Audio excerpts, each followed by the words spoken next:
un gobierno que quiere pedirte ayuda en educación, bueno, tú tienes una oportunidad de generar impacto enorme. Y déjenme darle algunas cifras que pueden ayudarlos a contextualizar el desafío. Estamos hablando del Ministerio de Educación, que en esa época, el 2014, llegó a tener 13.000 millones de dólares de presupuesto. Esto es una cosa que es difícil de imaginar, de cuantificar, pero que era el ministerio con mayor presupuesto del país.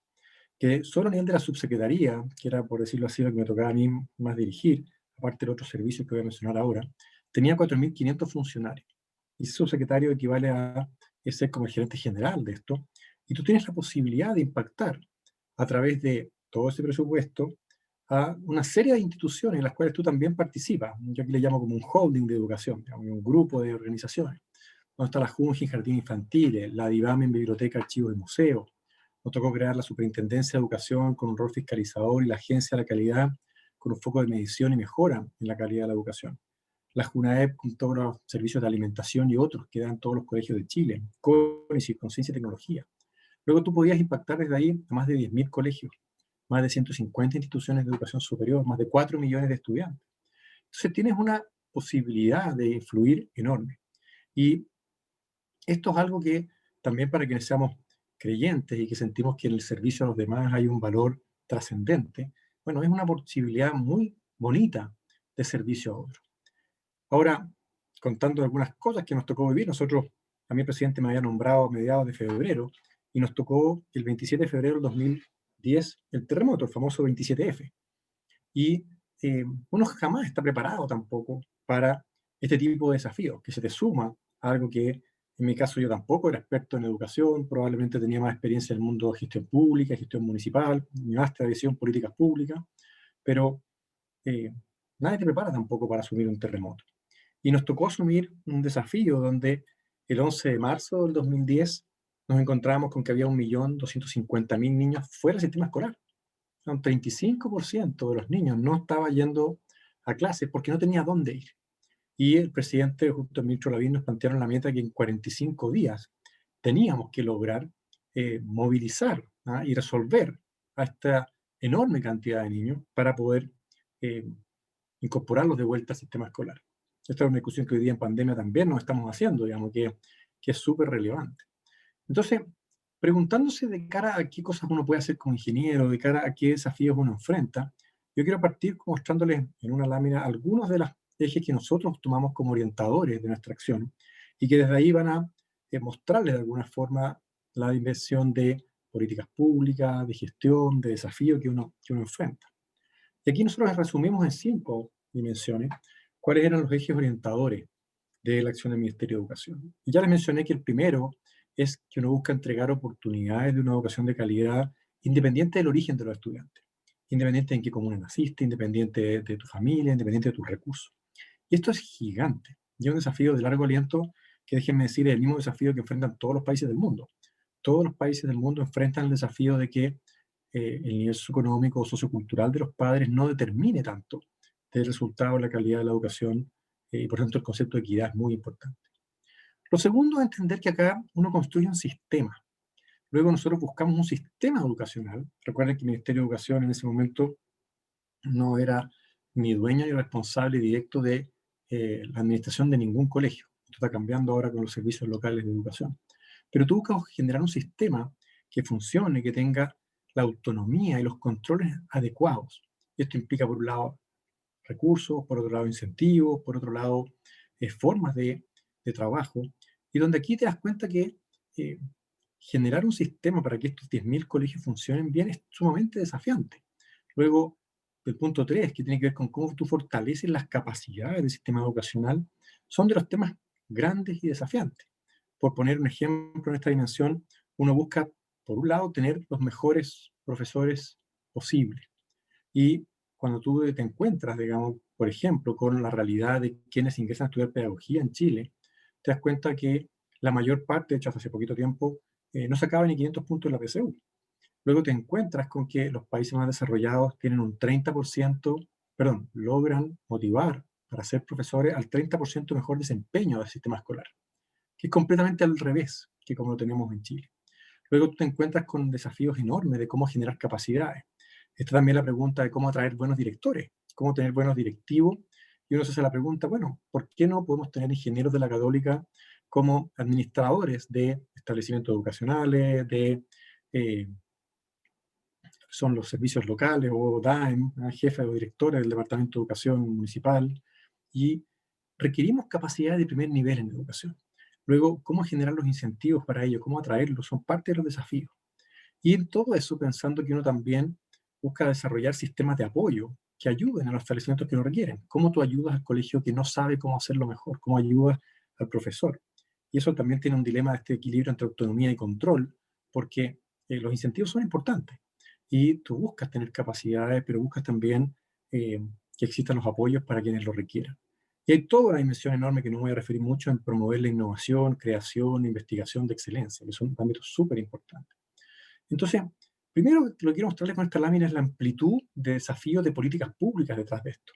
Y acá también comentarles que hay un modelo de sociedad detrás de cada una de estas líneas. Y eso es muy relevante porque parte del desafío que tenemos en Chile en educación es la enorme divergencia de opiniones al respecto. Nos cuesta muchísimo concentrarnos en puntos de consenso y tendemos a polarizar mucho las discusiones. Y acá en esta definición hay que entender que uno siempre toma una definición de valor, hay una propuesta de valor en cómo uno enfrenta desafíos como educación. Y en eso todos, independientemente de nuestra profesión, tenemos mucho que decir. Y por supuesto tenemos que buscar algo que sea suficientemente amplio, convocante y que genere el mayor impacto.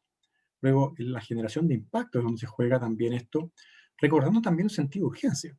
A mí me gusta mucho pensar que cada año que pasa es un año que tenemos que ganar, en que hay 250.000 niños en cada generación escolar que tienen que lograr aprender, que tienen que lograr mejorar, que tienen que lograr avanzar. Luego aquí tenemos desafíos muy bonitos. Y tratando de llevarlo a parte de las preguntas que me hacían de, bueno, ¿qué es lo que haría un ingeniero? ¿Qué ámbitos de trabajo tiene? Yo escribí unos pocos acá que me parecen importantes, relevantes. Primero, uno tiene que entender que no es uno el que hace la pega, sino que uno forma equipos y uno trata de orientar un trabajo. Eh, Mato Koljetich, que fue vicerrector de la Católica, decía que ser jefe es hacer que otros hagan. Luego, el desafío que ustedes tienen que entender acá que uno asume también es, como ingeniero, ustedes van a ser jefes en distintos momentos de su vida. Y mientras más alta la responsabilidad, bueno, más importante es el concepto de armar buenos equipos y definir un buen rumbo y empujar para lograrlo. Implícito en eso está un punto 2 que es enorme, que tiene que ver que para todos los puntos anteriores hay que proponer mejoras a las políticas públicas. Eso implica evaluar programas a escala país, implica diseñarlo, implica mejorar su uso presupuesto y también implica proyectos de ley asociados. Parte del desafío que tenemos en Chile es que, por un lado, hay reformas legales importantes, pero por otro lado es que tratamos de resolverlo todo a partir de leyes. Y eso es sumamente complejo, es lento, es bastante paralizante. A lo mejor Mariana puede contar algo que ha venido haciendo los últimos años también de tratar de quitar trámites al sistema educacional para concentrarse en lo importante y de alguna forma buscar eh, cómo nos concentramos en lo que ocurre en la sala de clase y no necesariamente en regulación excesiva, que a veces termina asfixiando a los establecimientos. Ahora, proyectos de ley, déjenme compartir un par que para mí fueron muy importantes. Nosotros logramos, y con un acuerdo bastante transversal que incluyó buena parte de la concertación y también de la alianza gobernante en ese momento, del presidente Piñera, logramos hacer cambios relevantes al estatuto docente, que, por ejemplo, cambiaban el sistema de selección de directores, tanto de colegios como de departamentos de educación municipal. Y eso tiene un enorme impacto. ¿Por qué? Porque le permite al director generar un equipo de trabajo mejor, atrae mejor talento con mejores remuneraciones, también según tamaño del colegio, según nivel de vulnerabilidad, y genera o cambiamos un sistema de selección de directores basado en alta dirección pública, que lo que buscaba es precisamente hacer un más competitivo el sistema con mayor accountability, con mayores herramientas. Y me parece que una forma de visibilizar el impacto de eso es que pasamos a tener concursos donde habían 30, 50 candidatos a tener 100, 150 candidatos para el mismo cargo. Cuando tú logras ampliar la base de postulantes para un cargo importante como ese, bueno, qué bonito es poder ver, digamos, que vas a lograr tener talento, gente más preparada, motivada, etcétera, en distintos lugares del país. Otro proyecto de ley que me parece que es súper relevante y hoy día sigue estando en discusión y hay mucho debate al respecto, tiene que ver, por ejemplo, con lo que fue la mejora del crédito conaval del Estado. En nuestra época se rebajó el crédito, la tasa de interés del crédito conaval del Estado al 2% de interés. Y al mismo tiempo se generó alguna cosa que es contingencia al ingreso, que es que nadie paga más al egresar y trabajar que el 10% de sus ingresos para estudiar en la educación. Acá hay toda una discusión en torno a la gratuidad, yo personalmente tengo una postura al respecto, pero lo que quiero mostrar acá es que ustedes pueden tomar acciones que impactan en cientos de miles de jóvenes universitarios que estudian gracias a un crédito que hoy día no es una mochila tan pesada. Entonces, en todas estas cosas hay pega donde el ingeniero puede aportar mucho, desde el análisis, desde el diseño, desde los números asociados, etc. Y déjeme contar un par de elementos más. Por ejemplo, nosotros nos tocó trabajar y desarrollar un programa de apoyo, que llamamos el Plan de Apoyo Compartido, para 1000 escuelas de más bajo rendimiento.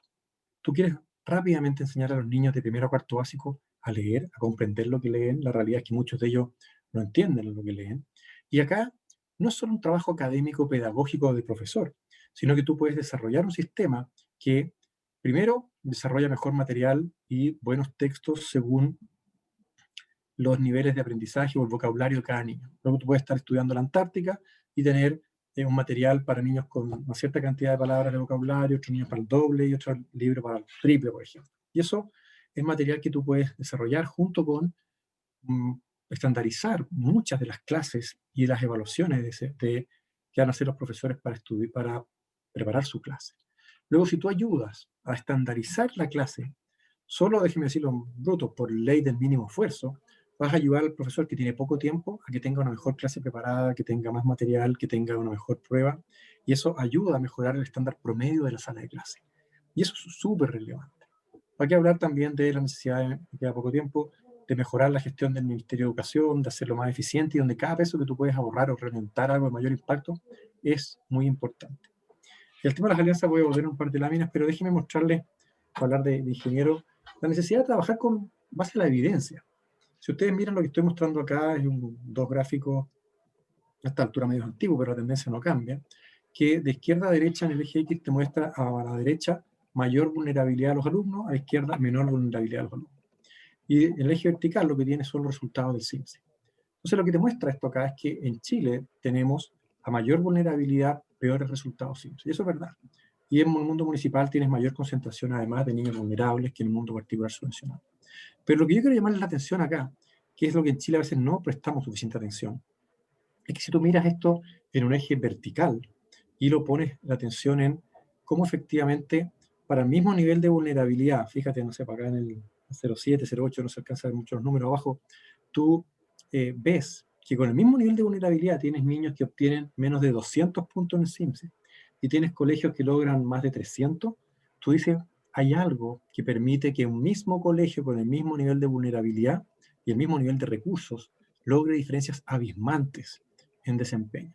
Luego eso te muestra que hay elementos que sí permiten mejorar la calidad de la educación y que requerimos trabajar en base a la evidencia y pasar, comillas, del eslogan a trabajar precisamente en estos puntos. Entonces, para terminar, yo quiero plantearle esto una lámina que usé varias veces en 2013, en un desafío que sigue totalmente vigente, que en educación y muchas otras dimensiones requerimos ser capaces de alcanzar consensos país.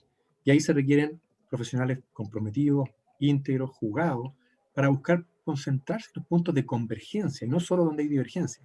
Ejemplo, la necesidad de tener buenos profesores, de apoyarlos, de tener buena calidad en esos procesos. Y aquí evitar esta tentación de quedarnos en el eslogan o en exigirlo todo transando en nada. Si ustedes se fijan, esto al final solo congela las mejoras de la educación.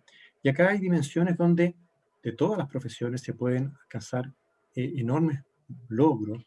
Y termino con una frase de Gabriela Mistral que dice que la educación es tal vez la forma más alta de buscar a Dios. Y en este contexto yo quiero transmitir y resumir, digamos, que en educación se puede aportar muchísimo, que se requieren profesionales íntegros, comprometidos, motivados, dispuestos a dedicarse 100% en esto. Y esa es parte de mi experiencia y entiendo después hay espacio de preguntas, así que don Esteban le devuelvo el micrófono. Muchas gracias, Fernando. Le doy el espacio a Javier, a Mariana. Bueno, muchas gracias, señor ex subsecretario.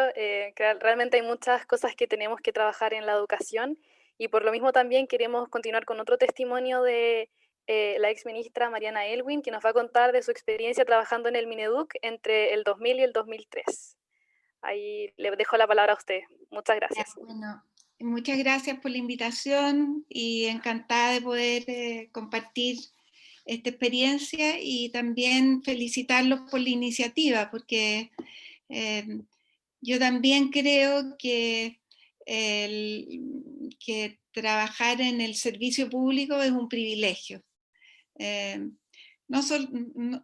Hoy día además los sueldos no son tan malos, pero más bien son mejores que en otras partes. Pero el privilegio es fundamentalmente porque, o sea, de verdad, es un lugar donde se pueden hacer muchas cosas y se puede mejorar la vida de los chilenos en el ámbito en que a ti te toque trabajar. Y yo voy a contar que cuando yo llegué al ministerio, recién todavía no estaba listo, no estaban ingresados todos los estudiantes de Chile por RUT. O sea, ese era un trabajo que recién se había hecho y todavía no había concluido el año 2000. Y entonces nosotros, por ejemplo, no teníamos cifras reales de deserción, porque al final, si no tenías la posibilidad de seguir a cada uno de los niños por su RUT.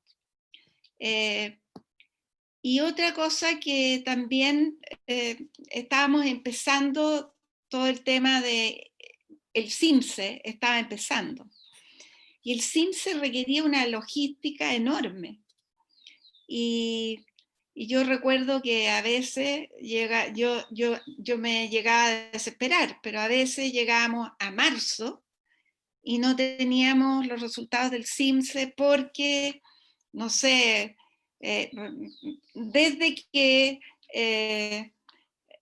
se hacían licitaciones para las correcciones y entonces había que llevar las pruebas en camiones a Paraíso, después las de vuelta, procesarlas. Había una logística pésima que funcionaba muy precariamente. Y por último, también otro ejemplo, la entrega de textos de estudio. O sea, los textos de estudio jamás llegaban a tiempo. Porque era muy difícil llegar con textos de estudio que cada vez era más. En ese tiempo se estaba, no sé, no todos los textos de estudio como fue más tarde, pero había que arrendar bodegas y había que licitar los textos y las licitaciones de los textos poner los términos de referencia y había muchas críticas y los textos no se hacían en el ministerio, pero el ministerio tenía que hacer toda un proceso para que los textos se hicieran y para que los textos fueran adecuados y para que los textos llegaran a los estudiantes en el momento oportuno. Y nunca lo lográbamos. O sea, de verdad que en esa etapa todavía era muy difícil lograrlo. Y a mí me tocó también la jornada escolar completa. Y yo creo que la jornada escolar completa tuvo un sistema de funcionamiento que fue bien expedito, porque en muy poco tiempo se construyó una cantidad de infraestructura enorme.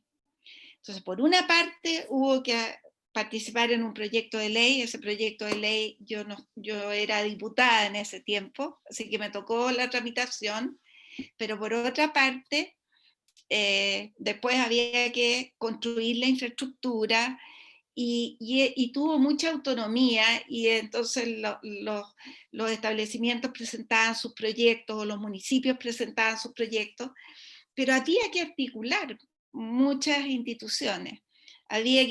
Yo me acuerdo que nosotros trabajábamos por una parte con el Ministerio de Planificación, que entregaba finalmente en la Ceremi o en los gobiernos regionales, se aprobaban los establecimientos municipales que se iban a construir y con recursos públicos, y por otra parte los establecimientos particular subvencionados tenían que tener también una resolución del Ministerio de Planificación que correspondía y estaba autorizada esa construcción. Y era descentralizado porque se entregaban los recursos, pero no se intervenía ni en el diseño, ni en el, salvo las exigencias que tiene el Ministerio para la infraestructura educacional, no se interfería en la autonomía de los establecimientos o de los municipios para la implementación de la infraestructura educacional. Y por otra parte, por último, venía un cambio curricular que permitiera que adecuar también el currículum a una jornada más larga, que al final permitía también que muchos profesores, que se les llamaba profesores taxi, que trabajaban poquitas horas en muchos colegios, pudieran concentrarse en un solo lugar. Y eso también permitió que las remuneraciones de los profesores aumentaran significativamente. ¿Por qué? Porque aumentó también su jornada. Entonces creo que yo esto le estoy hablando de una parte de la complejidad que tiene un ministerio como este. Y entre medio tú estás con proyectos de ley en el Congreso y por otra parte estudiando lo que viene hacia más adelante. Por ejemplo, a mí me tocó estudiar la subvención preferencial, porque ya ahí nos dimos cuenta que ya en 1998, 99, vimos que la subvención, que era pareja igual para todos, no respondía a entregar más recursos donde había más pobreza. Y entonces estudiar la subvención preferencial.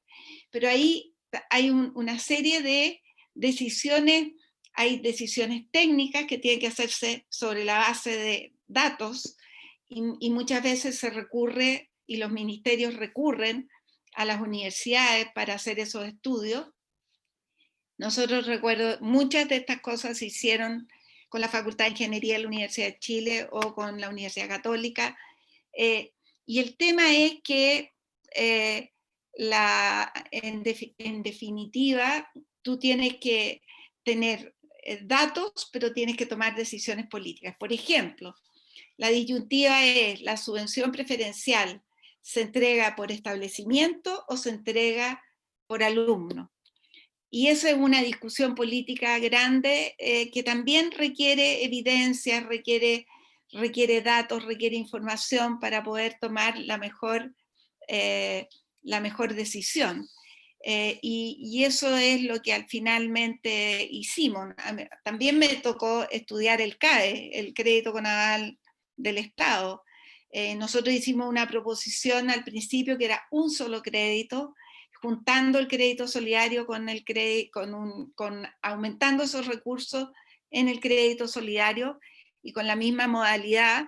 Sin embargo, por dificultades políticas, o sea, los que tenían el crédito solidario en las universidades del Consejo de Rectores no querían que hubiera un crédito igual para las instituciones privadas.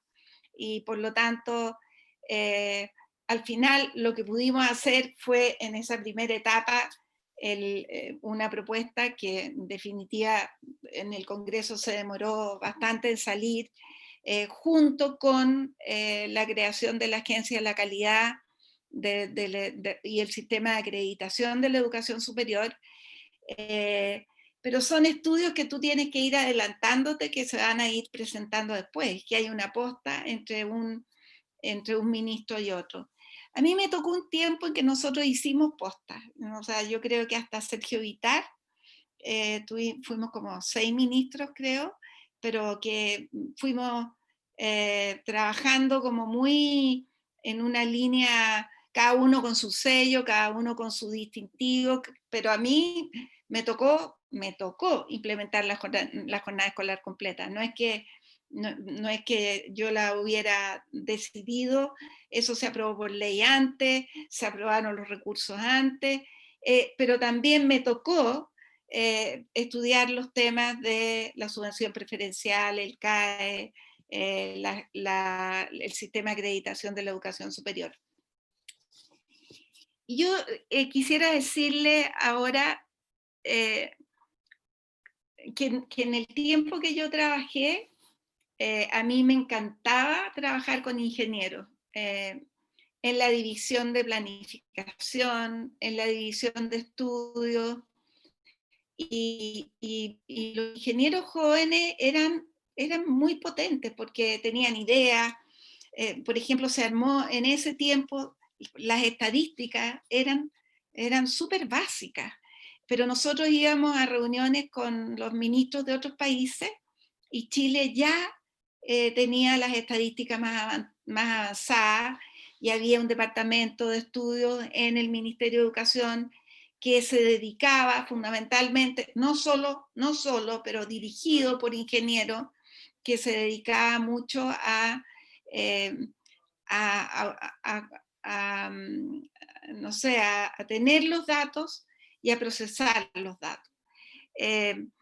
Después también me tocó las primeras páginas web, porque en ese tiempo no existían las páginas web. Nosotros fuimos uno de los primeros ministerios que creó una página web.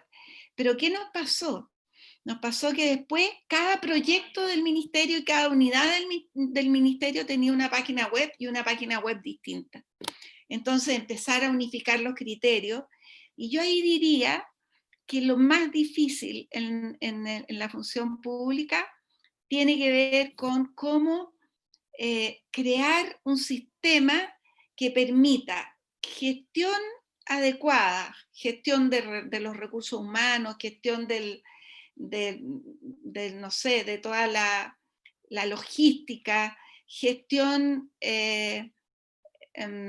política también, y gestión del ministerio que funcione, o sea, un ministerio que funcione, que responda a las necesidades de la gente.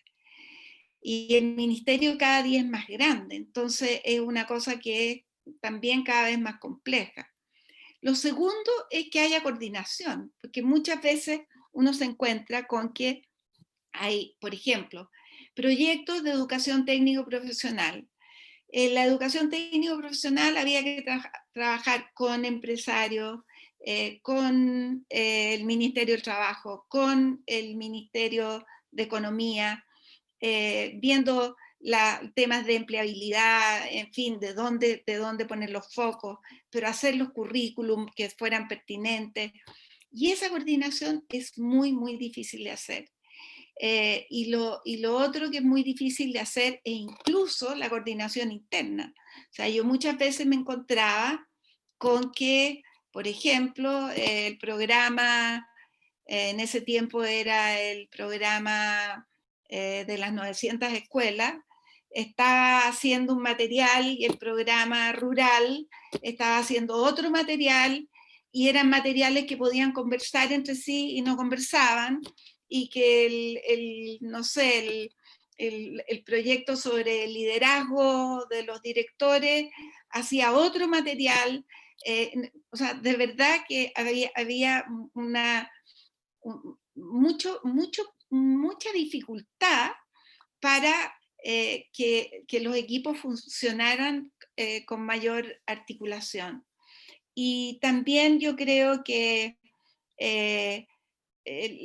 la gestión de la logística, la gestión del sistema, se hace muy difícil porque resulta que hoy día, yo creo que ya es más, pero no sé, hasta hace un par de años atrás, el Ministerio de Educación está regulado por 16 leyes y por más o menos 60 decretos leyes, entre decretos leyes y reglamentos. Yo creo que ahora deben haber muchos más todavía.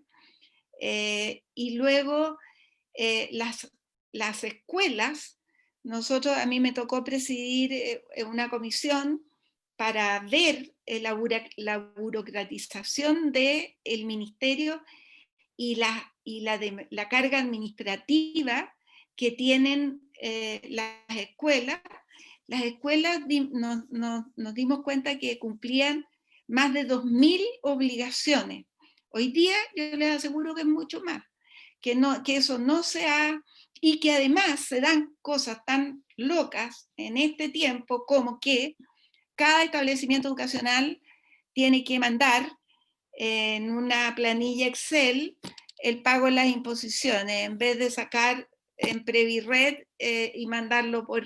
Y además tiene que mandarlo en una carpeta, manualmente, a la Ceremi.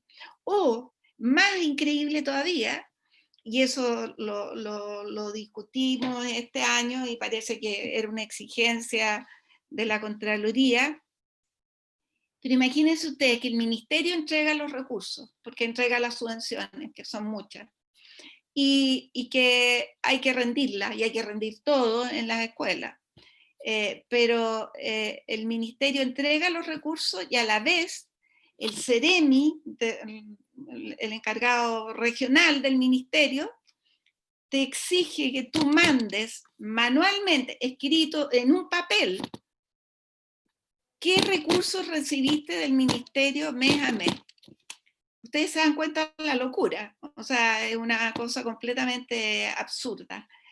Ahora, yo tengo la esperanza de que las cosas cambien, que ahora, por ejemplo, siento que de alguna manera la pandemia puede forzar también a una dinámica distinta y que se pierda menos tiempo y que se puedan hacer las cosas más coordinadamente, que se puedan hacer más reuniones más transversales.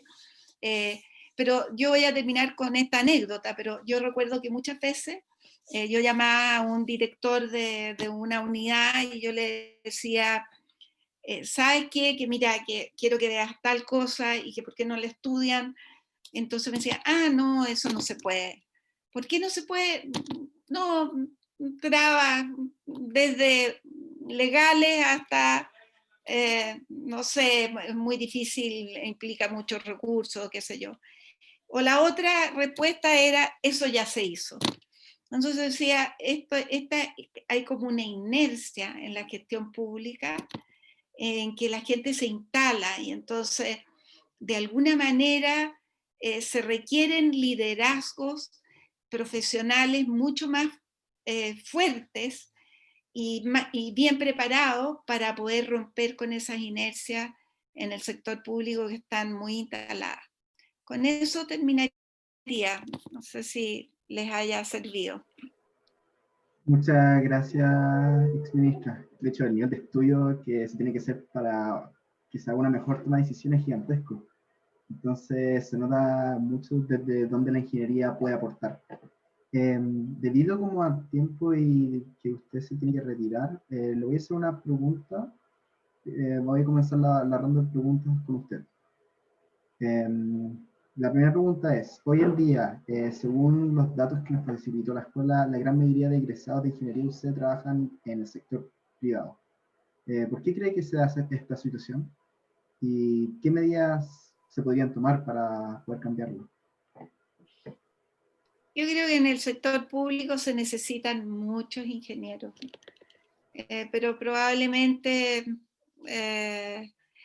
a ver, no sé si falta interés. Yo, toda la gente que vi trabajando en el sector público y que eran ingenieros y que eran buenos alumnos en su facultad y qué sé yo, estaban fascinados. Y la mayoría de ellos fue con beca afuera, pero también se van con beca afuera y después no vuelven, por lo menos al ministerio, vuelven a otra parte.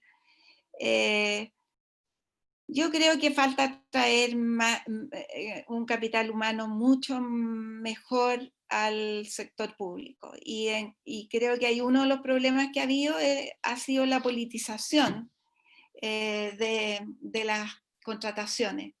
Entonces se contrata a veces personas que no son las adecuadas, que no tienen las competencias adecuadas. Con todo, quiero decir que hay profesionales en el sector público de altísima calidad y personas que han llevado muchos años y que uno no quisiera que se fueran nunca. Hay que saben mucho, pero hay que combinar esa experiencia con savia nueva y con gente que llegue. Ahora, también creo que los ministerios tienen que tratar de trabajar más con las universidades, con las empresas. Esa energía todavía es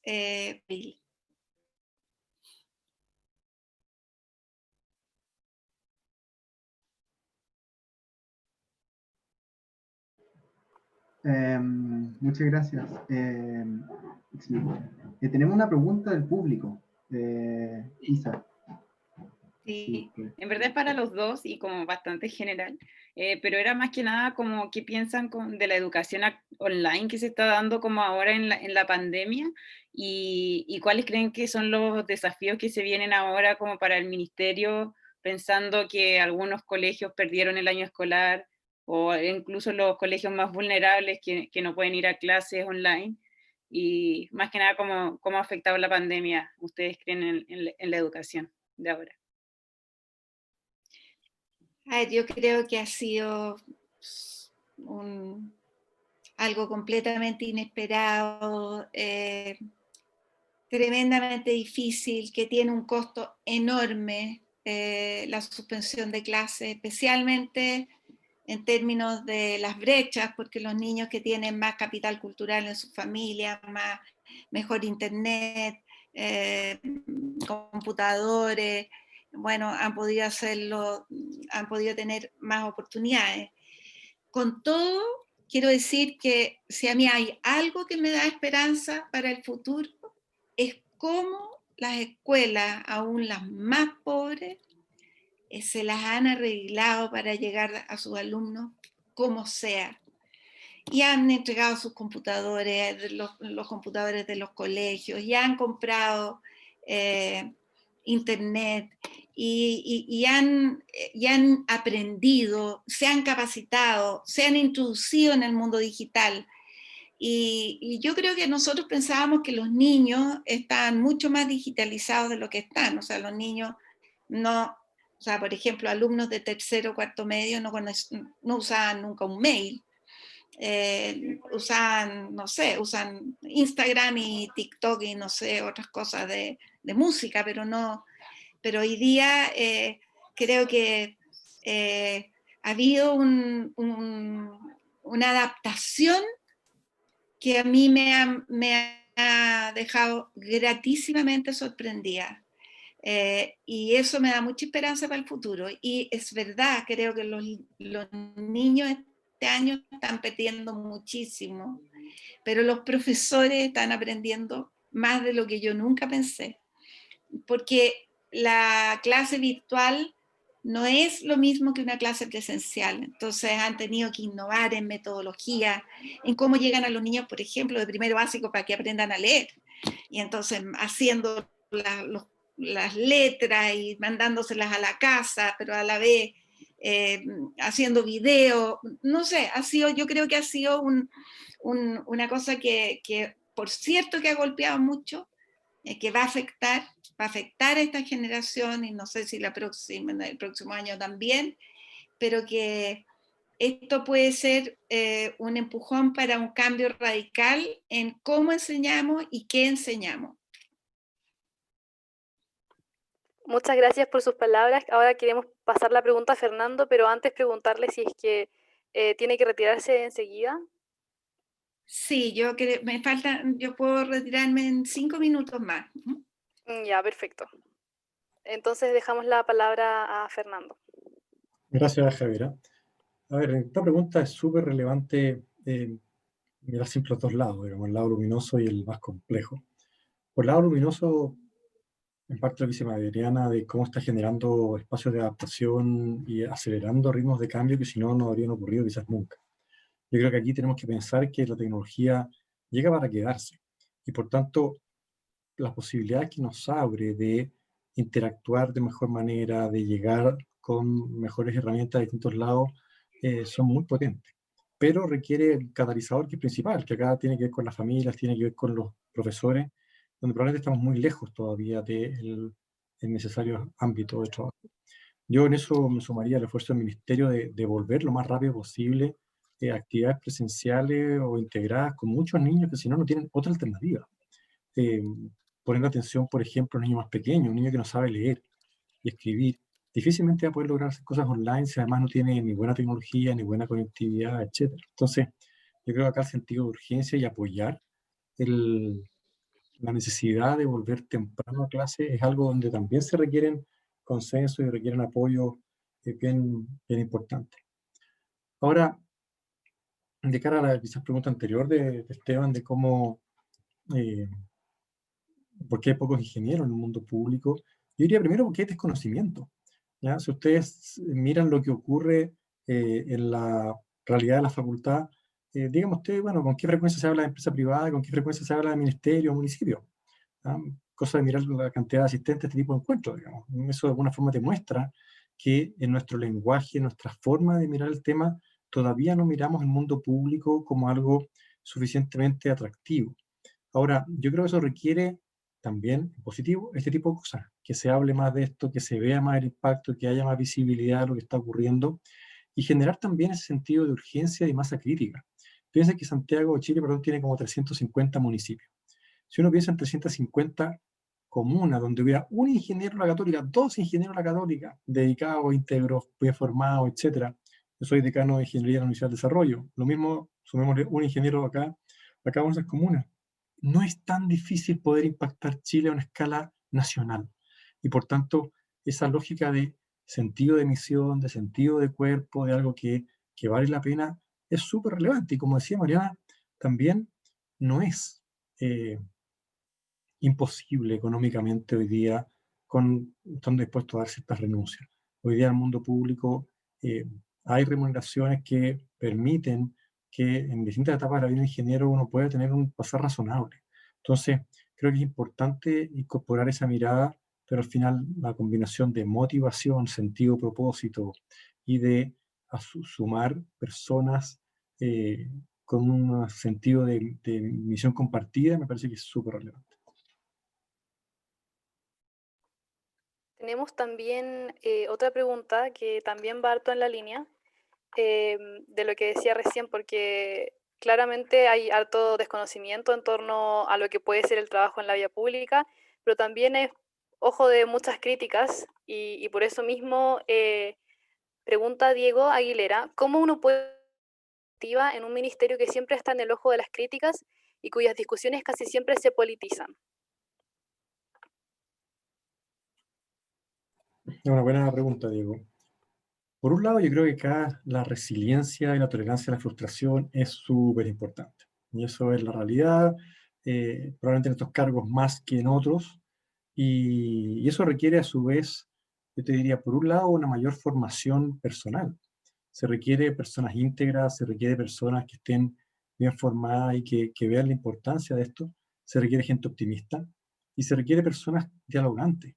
Estar dispuestos a conversar, buscar unidad es súper relevante. Obviamente que uno va a tener que por lo mismo saber trabajar bien en equipo, saber comunicar bien, tener presencia en los medios de comunicación, etc. Y yo creo que acá hay que trabajar con persistencia y, como se dice por ahí, sin prisa pero sin pausa. Este es el tipo de trabajo que hay que hacer permanentemente, ojalá con prisa por el sentido de urgencia de nuestros niños, pero permanente, con una visión de largo plazo. Y que la discusión se politice, bueno, requiere buscar consenso, requiere dialogar más, requiere como sociedad probablemente que nos sentemos más a conversar y a buscar puntos de encuentro. Si es que en educación hay una enorme cantidad de puntos que si uno estuviera dispuesto a conversar de lo que ocurre al interior del colegio, lo que ocurre en la sala de clase, de cómo la familia puede apoyar más, de cómo ayudamos más al profesor, hay mucho espacio. Ahora, ¿cómo hacerlo de manera efectiva? Bueno, es difícil. No va a ser lo eficiente que tú quisieras. Y déjame hacer un ejemplo técnico político.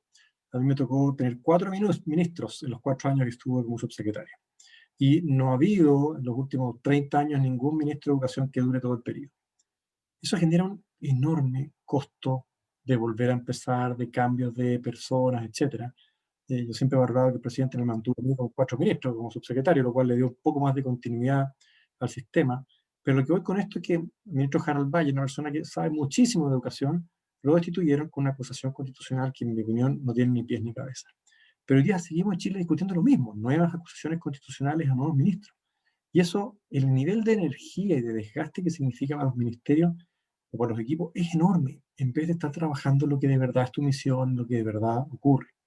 Y eso al final requiere masa crítica, requiere que podamos convencer de que esto no vale la pena, de que no es el camino y lograr generar espacios de acuerdos que por que no hacen falta, ¿no? Entonces, esto acá es la necesidad de salir a convencer, a predicar, a transmitir una forma distinta de hacer las cosas y convenciendo, sumando a muchas personas para que esto haya una mayoría suficiente que considere que el camino es uno y no otro.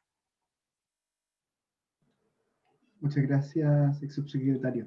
Le quería hacer una pregunta con respecto a sobre el rol del ingeniero dentro del sector público, como haciendo un contraste de las herramientas tecnológicas que existen entre el sector público y sector privado, como consideran necesaria una modernización del aparato estatal, y en caso de ser necesario, ¿en qué aspectos se debería poner más importancia? Ya sea como en procesos tecnológicos, capital humano, etcétera, etcétera.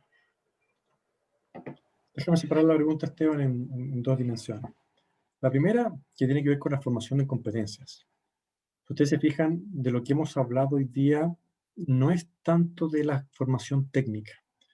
Yo estudié Ingeniería Civil en Construcción en la Católica, como les conté, hice mi máster en Políticas Públicas, pero buena parte del desafío que uno enfrenta no es un desafío de ingeniería nuclear, no son desafíos técnicamente hiper sofisticados, sino que tienen mucho más que ver con, por supuesto, buena capacidad de análisis, buen sentido crítico, buen juicio crítico, y mucho más con buena habilidad de trabajo en equipo, de proactividad, de comunicación, déjame agregar, de integridad, de humildad.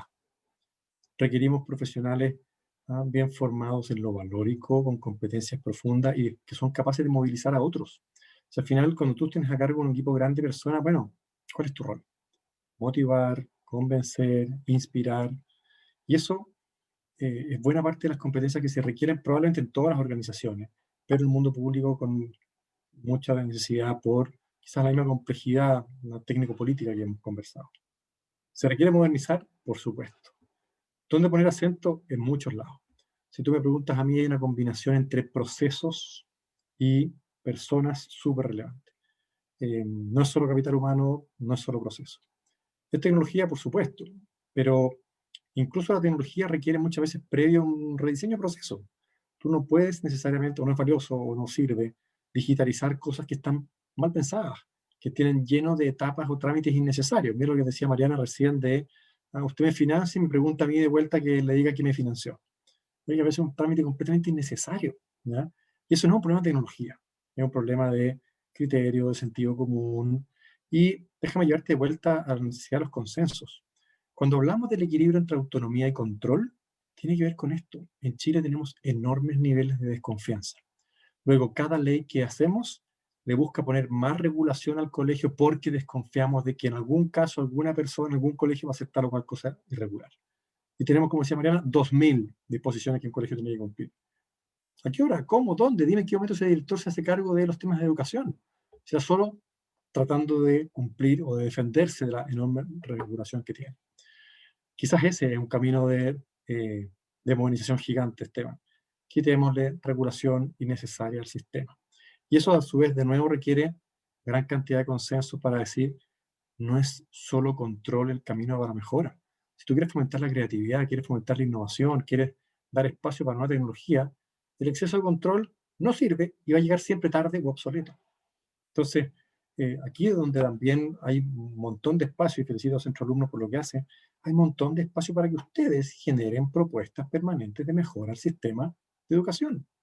Déjame usar el paralelo que Mariana y yo comentamos del crédito con aval del Estado. Yo fui vicepresidente de FEUC el año 97. Desde esa época ya el tema de financiamiento de la educación superior era un temazo. Y lo sigue siendo, y sigue siendo discusión no resuelta, y sigue siendo ámbitos donde hay enormes tensiones. También, y déjame agregar esto, que no lo hemos comentado, porque en todos los ámbitos de la vida, pero sobre todo en el gobierno y el Ministerio de Educación muy fuerte, estamos plagados de grupos de interés, donde cada uno apela para su propio interés y la mirada de conjunto, la mirada de un bien superior, porque es que nos hace falta. Entonces, aquí también se requieren líderes positivos, jóvenes, íntegros, que transmitan una forma distinta de hacer las cosas. Y yo creo que eso es súper relevante porque, de nuevo, la modernización del Estado va a ir de la mano de todas estas cosas. Tecnología sí, infinita, hay 1000 cosas que puedes automatizar todavía. Y si lo juntas a eso, quitarle regulación innecesaria, mejora de proceso, atracción y formación de buen capital humano, por supuesto que podríamos ir más rápido y mejor. Pero me quedo con también, fuera del trabajo en equipo, la búsqueda de alianzas. Y déjame insistir en la necesidad de personas y profesionales íntegros, generosos, desinteresados, humildes. Creo que eso le hace muy bien a nuestro país y créanme que cuando alguien llega creyéndose que se las sabe todas al sector público, con poca edad y con poca experiencia, rebota y genera una pésima imagen. Muchas gracias, señor ex subsecretario. No sé si es que está bien con los tiempos como para... Me pueden decir Fernando nomás, Javiera, por favor. Ya, perfecto. Tenemos No tiempo sé para si es que está preguntarnos así. bien, sí. Si es que el público tiene alguna, puede hacerla en voz alta o también puede hacerla por el chat. Si no, también tenemos una por acá que habla un poco de qué lo motivó a trabajar en el ministerio y por qué en el Ministerio de Educación, cómo siente que su rol de ingeniero, perdón, puede también darle un plus, ¿cierto?, a lo que es su trabajo. Bueno, aparte de eso, traté de responderlo, Javier, al inicio. Yo te diría que buscar generar un impacto público y el mayor impacto público posible de todo tu esfuerzo profesional es una motivación muy grande, que tiene que ver con cómo tú sirves más a los demás, que cómo tú generas mayor impacto. Y en ese sentido, el Ministerio de Educación es probablemente el ministerio donde puedes generar mayor impacto. El más grande, con más presupuesto y el que impacta en la vida de millones de niños y jóvenes. Luego, eso es una tremenda motivación, en mi opinión, sobre todo si te haces esa pregunta de cómo generar el mayor impacto público con tu esfuerzo profesional. Ahora, ¿qué es lo que haces como ingeniero?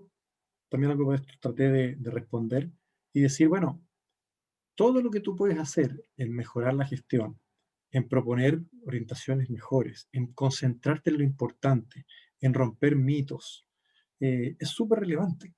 Déjame contarte una anécdota que a mí me parece súper relevante, pero es así de profundo. En Chile, yo creo que en el mundo estamos convencidos de que todo niño puede aprender independiente de su nivel socioeconómico y que no es una excusa el que tú tengas dificultades, y por eso les mostré también esa gráfica para decirles, los niños más vulnerables también en algunos colegios logran resultados extraordinarios. ¿Qué quiero decir con esto? Que cuando tienes muy internalizados ciertas creencias, como por ejemplo, que un niño vulnerable no puede aprender, eso es un cáncer que penetra el sistema de una forma brutal. Y déjame ponerte una anécdota que me pasó a mí. Para la inauguración del año escolar, en un liceo en regiones, en el discurso, el director del colegio que inauguraba la actividad y después se refería un poco a mí también, decía, bueno, subsecretario, como usted sabe, nosotros acá tenemos muchos niños vulnerables. Luego, comillas, no podemos esperar mucho de ellos. No con esas palabras, pero cuando tú tienes ese nivel de penetración de conceptos que al final son, déjame decir, trampas mentales, tú no logras cambiar la cultura o tener colegios de altas expectativas. Y en eso un ingeniero puede ayudar mucho, pero también otras profesiones. Luego yo creo que cuando tú pones el acento en ciertas formas de mirar las cosas y atraes talento, atraes gente desinteresada, atraes equipos con motivación, con preparación, gente capaz y motivada, se logran muchas cosas. Déjame decirte que de los orgullos que uno ve en esta misma dimensión es que cuando salió el anuario FIUC, de ha sido del año 93, ponte tú, no, perdón, 2013, yo estaba en el ministerio donde había más ingenieros de la Católica, ¿sabes cuál era? El Ministerio de Educación. No el de Obras Públicas, no el de Transporte, etcétera, porque fuimos capaces de atraer en muchas de estas dimensiones a buenos ingenieros porque se requerían profesionales competentes en muchas de estas dimensiones. Y la ingeniería, ¿qué te ayuda? Te ayuda a ordenar problemas, a resolverlos de forma sistemática, a entender problemas complejos. Y en todo eso, los ingenieros logran muchas cosas. Aquí Joaquín Barres pregunta por el chat cuál es su visión respecto a la suspensión de las becas en el extranjero, dado el presupuesto pandemia. Es una buena pregunta, Joaquín, es súper difícil. Como en todas las cosas, el costo alternativo de las decisiones es muy importante. Entonces, la pregunta es como siempre, bueno, ¿qué es más importante? El ayudar a personas que tienen menos ingresos y que tienen hoy día una necesidad imperiosa de alimentación o de poder conseguir un trabajo o una beca en el extranjero. Yo creo que Chile lo que va a tener que hacer en los próximos años es apretarse el cinturón en todas las dimensiones, incluyendo las becas en el extranjero. Ahora, ¿implica llevarlas todas a cero? Ojalá que no. ¿Implica priorizar mejor cuáles de ellas generan mayor impacto? Probablemente sí. Y ahí creo que es algo muy difícil de nuevo por los grupos de interés asociados a eso mismo. Entonces, yo te diría que acá probablemente hay que tomar decisiones difíciles en muchas dimensiones y en parte porque no estamos dispuestos a tomar las más difíciles de todas. Ustedes han leído la prensa en los últimos meses. Ha salido muy fuerte una serie de programas públicos mal evaluados donde la dirección de presupuesto dice, bueno, acá tenemos herramientas para definir mejor dónde gastar los recursos del sector público. Pero la inercia de cada uno de esos proyectos o programas es infinita, en parte porque hay muchos grupos de interés que buscan defender lo que a ellos les interesa. Entonces ahí es donde necesitamos también una masa crítica de personas de consenso, criterio, etcétera, que estén dispuestos a empujar eso con fuerza. Ahora, de cara a la pregunta de... un segundo.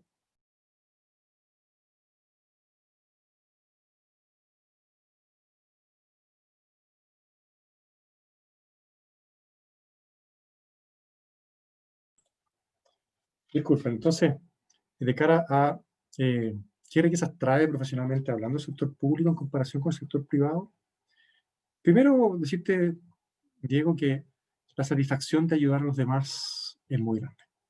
Y la satisfacción de creer que generas impacto y que tus decisiones ayudan a otros es muy potente. Entonces, en ese contexto, tú puedes generar un aprendizaje enorme.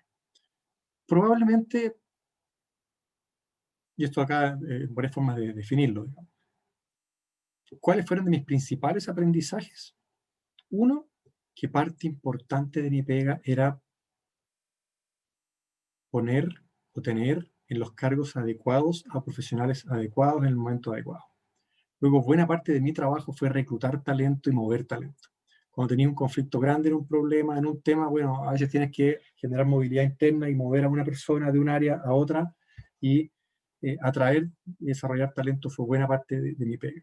Yo te diría que buena parte de las cosas buenas que hicimos en el ministerio fue precisamente porque logramos atraer a mucha gente buena profesionalmente, honesta, desinteresada y con sentido de equipo y de propósito. Eso creo que también es un aprendizaje profesional que te sirve también para cualquier otra organización. Aprender a trabajar en equipo, aprender a trabajar en organizaciones complejas, muy importante. Te lleva también mucho de aprender a comunicar mejor. Te toca aprender a presentar las cámaras, te toca aprender a hablarle a público con mucha frecuencia, te toca trabajar con gente muy distinta. Eso es súper importante. Para algunas empresas y para algunos temas, aprender a mirar la sociedad en un nivel macro y entender, por ejemplo, el Congreso como un ámbito donde se discuten cosas importantes y entender cuáles son las mecánicas de discusión de políticas públicas en Chile, es también una dimensión donde el aprendizaje puede ser útil para algunas pegas. Ahora, estoy a responder la pregunta por el otro lado. ¿Cuánto valora el mundo privado lo que tú haces en el mundo público? Poco. Y eso es parte del desafío. Si tú me preguntas, ¿cuánto valoran a los ministros y subsecretarios después del gobierno? Poco. Hay ciertas pegas de relaciones públicas, ciertas pegas de rostro visible, ciertas pegas de generar consenso, etcétera, donde esos roles valen mucho. Pero en muchas empresas privadas no es lo que más valora.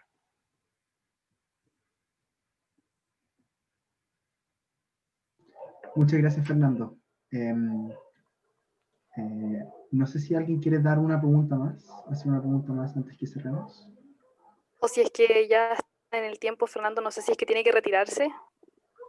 Mira, si quieres cerremos diciendo que muy bueno que estén aquí. Atrévanse, esto se puede. Que hayan personas como ustedes que estén transmitiendo a otros que se puede, ayuda mucho. el hecho de que un ingeniero de la Católica como yo haya sido subsecretario de Educación me permitió a mí sumar a muchos otros ingenieros de la Católica de distintas generaciones en esto. Me tocó también, como trabajando en la municipalidad en este programa que les conté, invitar a otros.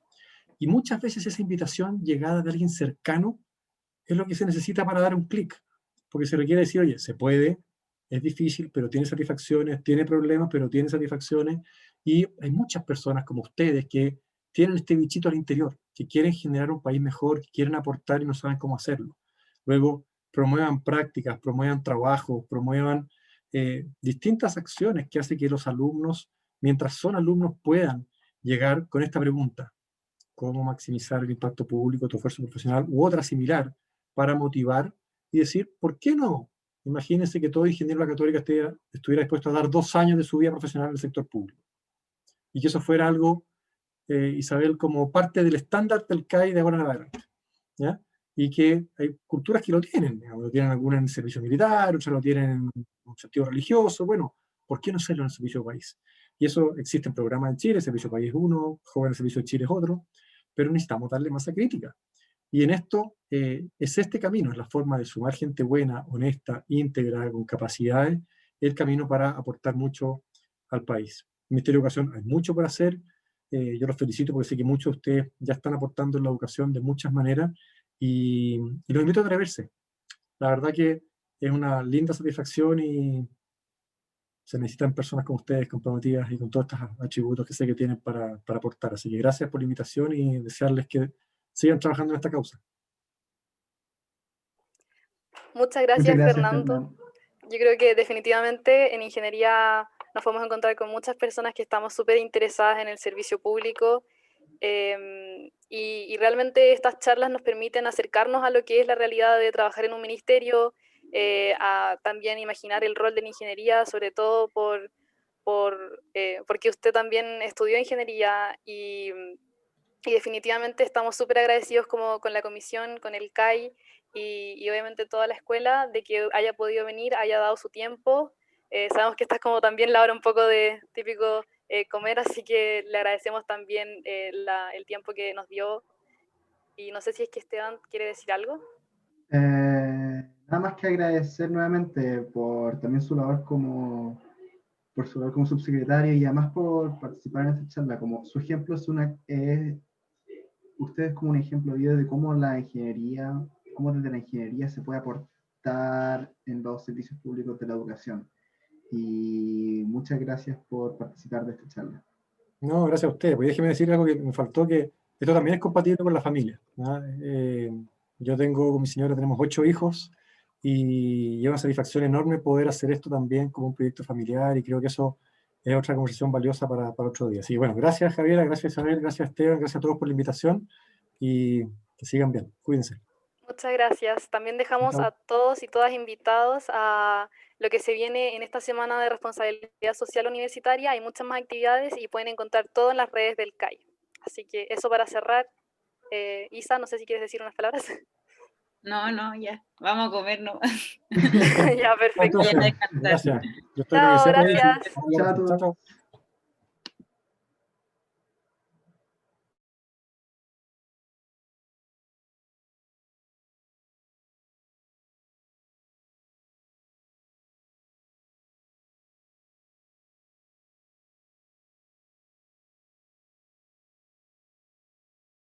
Grande.